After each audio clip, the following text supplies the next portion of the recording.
Well, ladies and gentlemen, welcome back to Lucore Automotive. Today, I need your help. Well, okay. I don't really need your help, but I would like your input. I would like some advice, process the information, maybe help me make a good decision. It is the second week of August currently, and in approximately 1 month's time, I will be attending an event that I'm very much looking forward to that I did last year. And I'm actually wearing the shirt from that event right now, under my beard here. The No Name Nationals. Pretty cool event. Last year was the inaugural. It is for small YouTubers, automotive stuff. We take over a drag strip in Sikeston and do some drag racing, have some fun, shenanigans, all that kind of fun stuff. Had a great time last year. There's a crazy burnout competition at the very end. And I'm about a month away. I need to decide on what I want to take. I basically have two options. Option one, my 1979 AMC Spirit AMX. That one right there. Not that one. Or my 1970 Pontiac LeMans, which is that one. Pros and cons for both. I'd like to discuss this with you and get your opinions. So, let's go.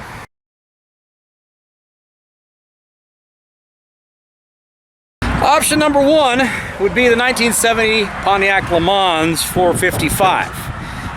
Turbo 350, 336 rear end gears. This is the car I took last year to No Name Nationals. Had a great time. It did a really good job. It was right after we had just done the 336 Posi upgrade on the back of this car. And it did fantastically. I've had a great time in it. I've put several thousand miles on this car since then. There are a couple of challenges that I do need to address before I would take this car on that road trip. One being I am having a oil leak from what seems to be a crankcase pressurization problem. And number two, I need to fix a accessory alignment issue where my belts are squeaking and or tossing belts off of it because my accessory drive is not quite lined up the way it should be. Complicated Pontiac story. But this made 420 horsepower, 520-ish foot-pounds of torque, something like that, on the engine dyno. It is pretty spirited. It is running 235 front, 275 Cooper Cobras on a set of Riddler wheels. So I have upgraded that since last time you guys really saw this. But essentially, otherwise, it's exactly as it was last year when I took it to Nationals. It's comfortable. Well, I mean, like, my version of comfortable. It's a bench seat car. Yeah, it's a bench seat car. That's pretty much where the comfort ends. No air conditioning, no fan, no radio. But you got a couch, so that's nice. I've put tons of miles on this thing. It's perfectly capable of doing a long road trip. It is a four-wheel drum brake car. So I would be foot braking it, and the brakes do kind of suck and are a little bit sketchy when you're hustling down from a pretty good clip. I could also probably take a set of wheels and tires with me with a set of drag radials on them if I really wanted to get rowdy with this thing at the No Name Nationals. I've got a trunk and I've got a back seat, so I got plenty of room to put my toiletries and such, as well as probably a set of wheels and tires and maybe, I don't know, even some tools, which would be really weird for me. Or I could just run it on the street tires. Last year I did have a challenging time getting this thing to hook up on a set of street tires. So, I don't know. Maybe that's an option. Maybe that's a good idea, bad idea. What do you guys think? Let me know. Personally, that's a great idea. This is option two. My 1979 AMC Spirit AMX. This was originally an AMC 304 and a 4-speed transmission.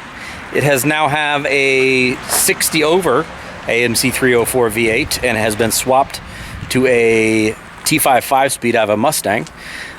Still running the 287 rear gears, does have a Posi unit. She's a beaut, Clark. It's not entirely assembled. It has a couple of opportunities. It does have a seat belt in it now, which is good for safety. No air conditioning, no fan, no radio. Most of the gauges don't work. Basically no interior other than the 2 seats in it. But it is a little lightweight rear-wheel drive stick shift. Pretty cool little car. Most of you probably know this car if you're on this channel.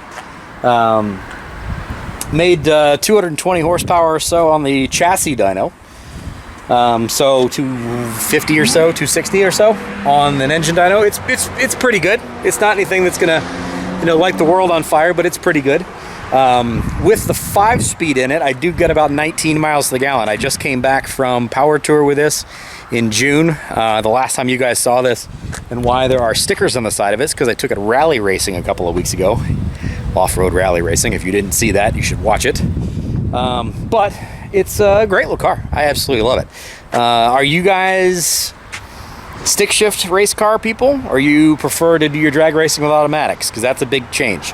Fuel economy wise, this is definitely going to do a way better job than that one. It's about 8 hours from here to Sikeston, so you know, a couple $100 in fuel between here and there. Does that change things? Would you like to see me do some fun shenanigans in the AMC AMX or in the 1970 Pontiac? Now, we've got that baseline set. There are a couple of caveats that I want to talk about, one for each car. Caveat number 1, this is my AMC 304 max bore motor. As you can see, it is essentially fully assembled at this point in time. We have a couple things we need to finish, but otherwise it's ready to rock and roll. If you're not familiar with this build, it is a AMC 304 board 0.125 over. It's about 9-to-1 compression. It's running AMC 360 heads and PRW 16 rockers. We've got a Holley Street Dominator intake on it, and it's going to be running my Brawler mechanical secondary carb that I have on the car now. This motor has never been run. It is ready for break-in and engine dynoing, because next week we're going to Uncle Bob McVeigh's up at McVeigh Machining, and he is going to allow us to do an engine dyno with this thing. So we will first fire it there, we will break it in there, we will test it there, and then this thing should be ready to rock and roll. We have a couple of questions yet still to figure out as far as what we want to run ignition system wise. But otherwise, this thing is basically ready to go and should be ready by the end of next week. So at that point in time, we could do a 1 out, 1 in kind of swap-a-roo and have the new motor ready to rock and roll. Or do we run it as we have it with the completely, totally tested and true, no problems whatsoever 304 that's in there now, versus doing an engine swap before you go racing? I'm not worried about this motor. I just don't know what it's going to make. But that's, you know, that's a potential. Also, what would you like to see for me to run an ignition on this car? Should be pretty stout. Should breathe really well. We've got a pretty aggressive camshaft in there. With those AMC 360 heads, it should breathe well up into the higher RPMs. We'll see how it'll do.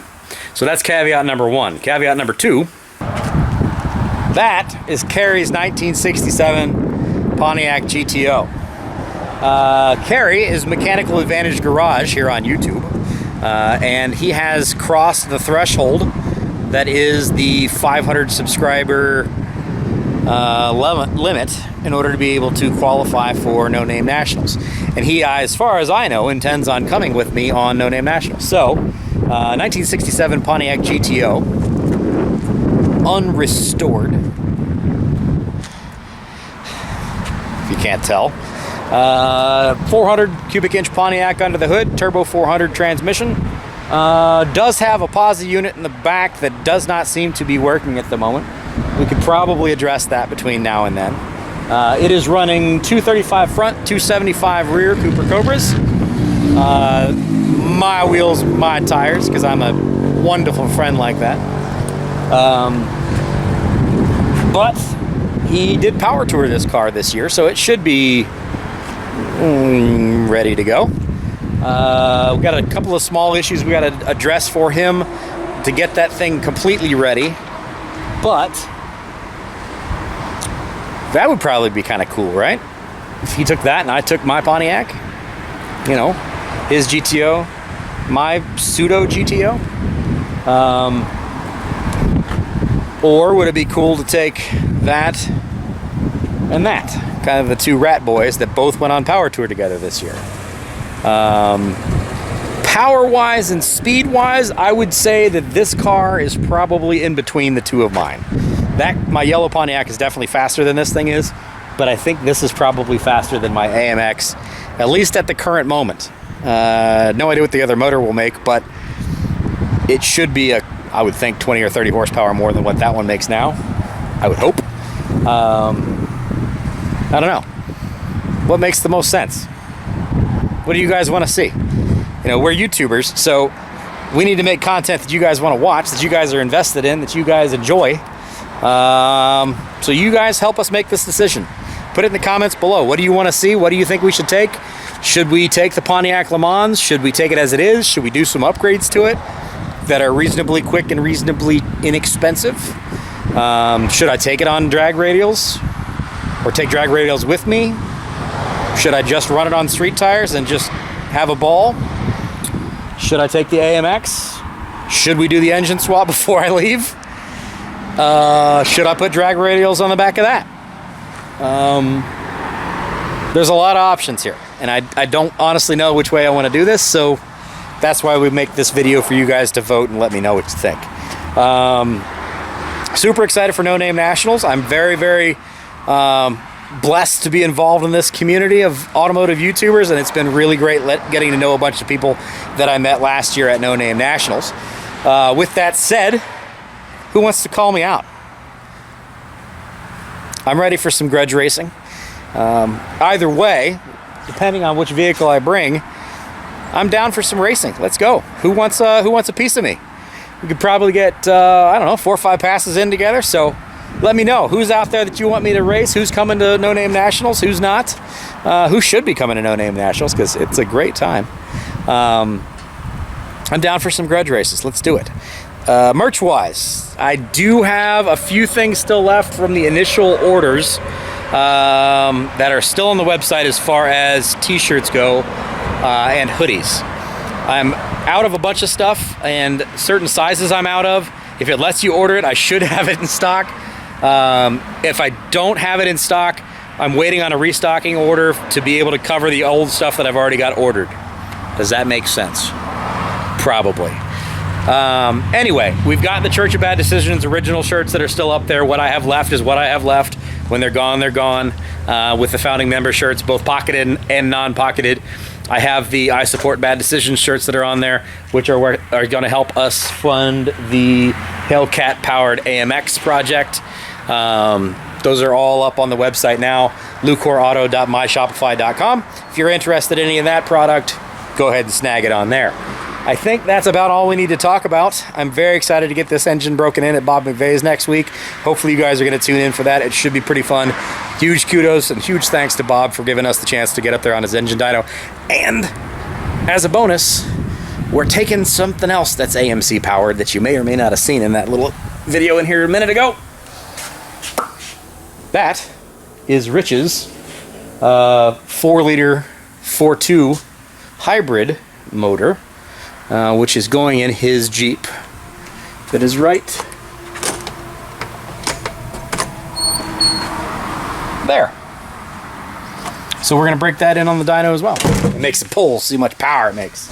Rich is going to be doing a throttle body injected setup on that, which should be pretty neat. So, lots of cool stuff coming. Let us know what you guys think. What do you want me to take? What should I do? Put it in the comments. Thanks for being here. Like, comment, subscribe, all that kind of jazz. Thanks for getting us over 35,000 subscribers. That's incredible, massively humbling. Thank you all so very much. Never would have imagined that's where we would be with this little shop.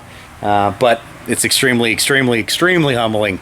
And we're totally thankful for it. So we'll see ya. I've got Mopar Nationals this weekend. You'll see that next week. Take care, guys. Bye-bye.